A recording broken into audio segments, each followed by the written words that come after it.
My name is Erica Webster, and I'm one of the co-founders of Hope for Hypothalamic Hamartomas.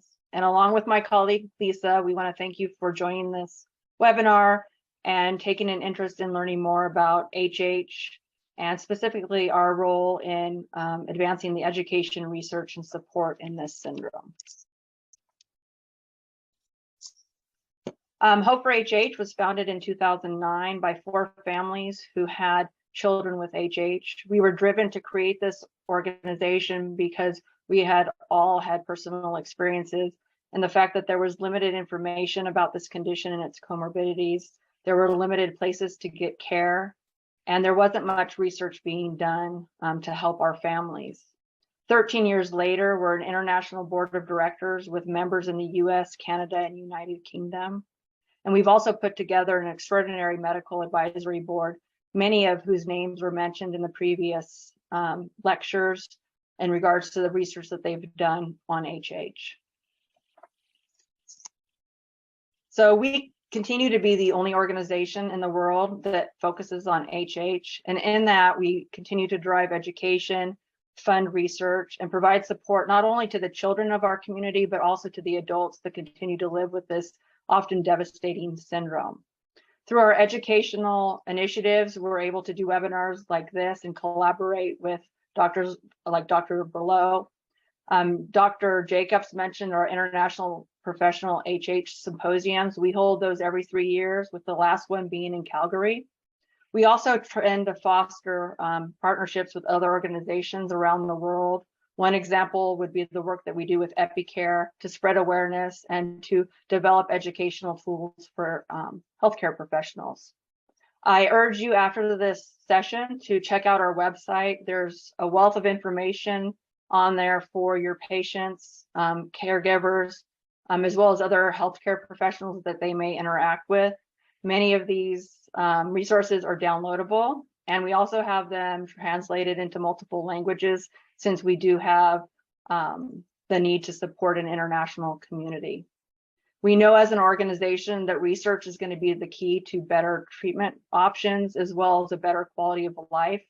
And we've funded various research initiatives over the years. And again, many of these have been mentioned tonight, including the resting state functional MRI, several mouse models, a comorbidity survey, and most recently, we funded an international genetic research program between Australia, Canada, UK, and the US.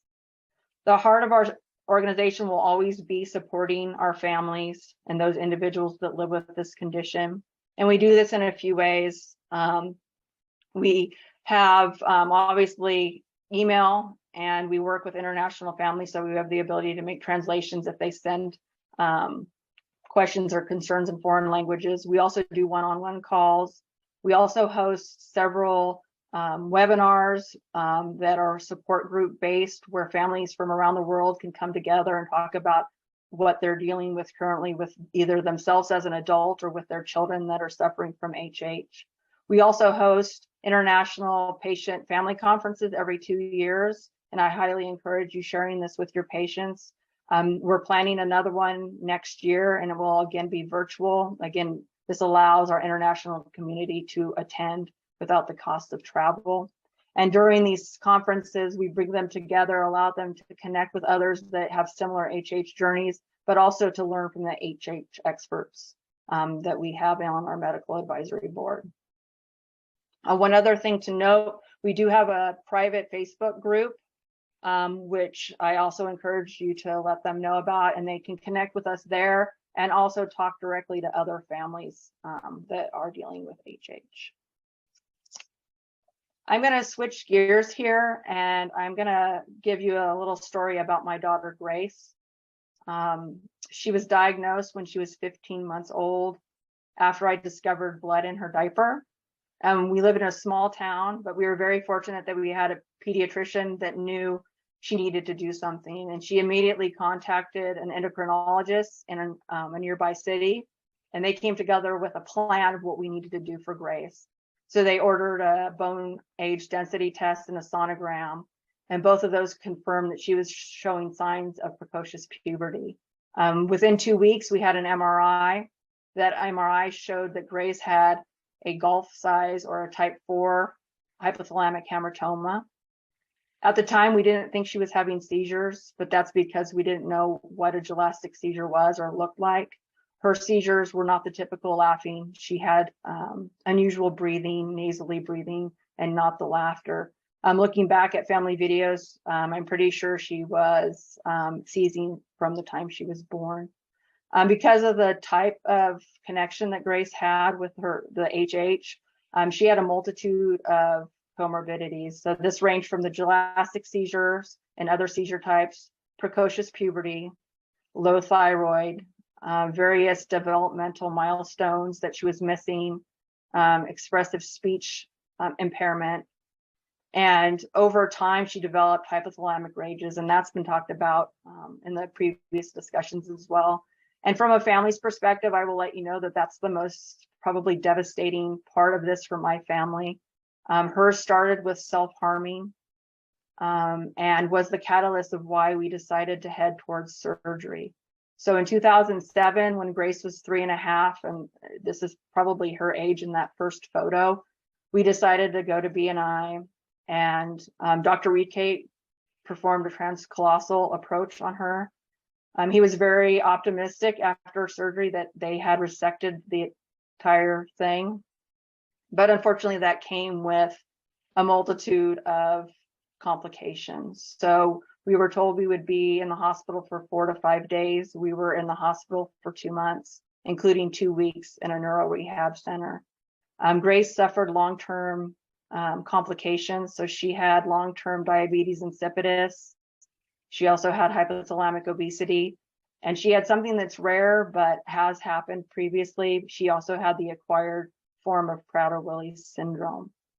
We were lucky that post-op, Grace did not have seizures and rages, but unfortunately they came back about a year after her surgery.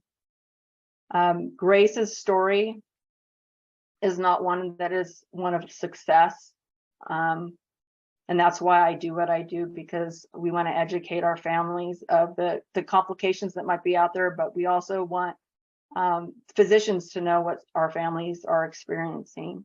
But again, she's not the only one. A lot of data was shared today that there are many successes in our community, but there's also many that aren't being helped by surgical intervention. And a lot of those are the families that have the cognitive impairments, the hypothalamic rages, and the endocrine issues. On December 11th, 2011, we had to say goodbye to Grace. She passed away unexpectedly from SUDEP. SUDEP was nothing that was ever spoke to us before by any of the dozens of experts that we talked to. And it should have been. So one of my missions besides Hope for HH is making sure that people know about SUDEP, and that I ask that as you look at these photos of Grace, that as you move forward with your patients, make sure you have that conversation. The families deserve to know what the risks are. I want to thank you for allowing me to share this little tiny bit of life with Grace.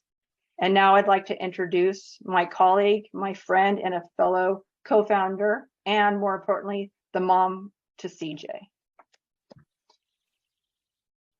Thank you, Erica. I want to kind of stay along that same topic of family stories. The technical information that we have received this evening has been incredible, and we all continue to learn. But I think we want to impress upon you the importance of the family and the effect of HH on the family. And surgery has become an option for many families, but in most cases, it's not the end. There are comorbidities and there's life after surgery. And that's where we like to step in with families and walk beside them on their journey. I'm just going to talk a couple of minutes because I know we're over time about my son, CJ. He is now 25 years old, but was diagnosed at 3 months old at a time when there were not many surgical options. In fact, the transcallosal approach and the open approaches were just being established. We got a diagnosis at 3 months old. However, that was after many doctor visits. We were told that it was colic and probably acid reflux, even though, like Erica, when I look back, he was having his first gelastic seizure as he was being delivered, and on average had 300 gelastic seizures a day from birth. We did finally get a correct diagnosis only after exploratory surgery that was done at a center simply to rule out a cancerous mass once an MRI was conducted. As far as comorbidities, initially CJ was meeting most of his milestones, even though he was having 300 gelastics 24/7, and those sleep issues that Julia talked about were a definite issue for our entire family, because 300 seizures a day takes its toll on everyone. We did not see much of a cognitive decline, even with that amount of gelastic seizures. The cognitive decline for CJ came after the onset of the additional seizure types, as was discussed earlier.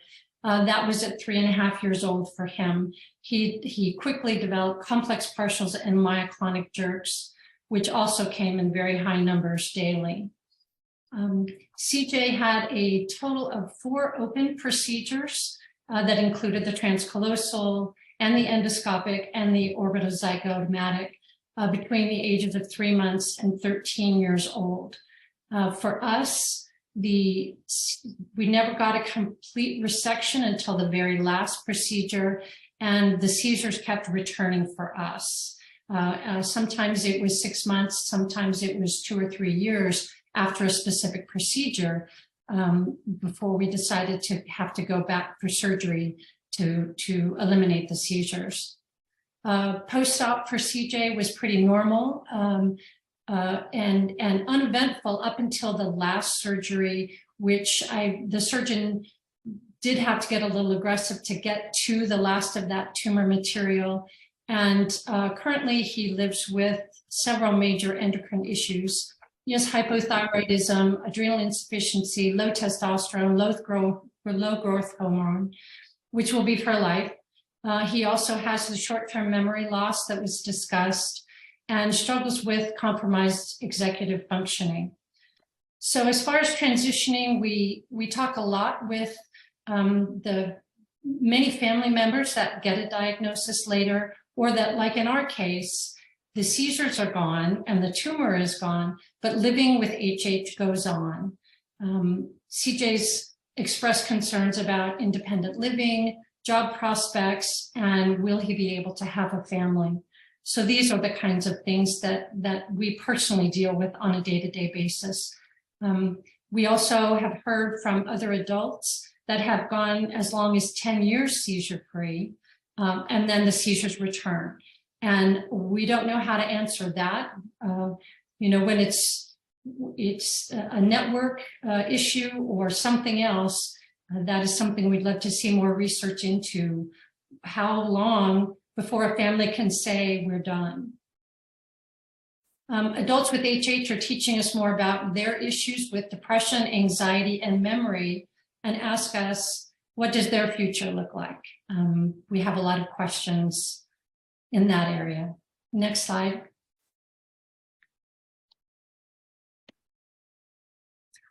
As Erica mentioned, we're always excited to participate in educational webinars such as this one, and we thank Philippe for helping to set this up.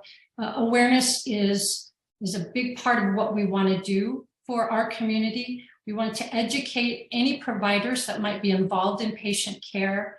We want to encourage a collaborative team approach and help patients get the right diagnosis earlier and receive that appropriate treatment. And it's been so heartwarming to hear all of these professionals this evening echo these words. As Erica said, we have lots of resources for both medical professionals and patients, and we hope you will share those. Also on our slide here, you can see some of our Brazilian families that have been in contact with our organization and have been so kind to share their family story and those can be found on our HH website. So I'd just like to leave you with one thought, and that is that HH is a complex syndrome which can manifest in many ways and impacts an individual differently over the lifespan, even with surgical intervention. Thank you so much for taking the time to listen to all of us this evening.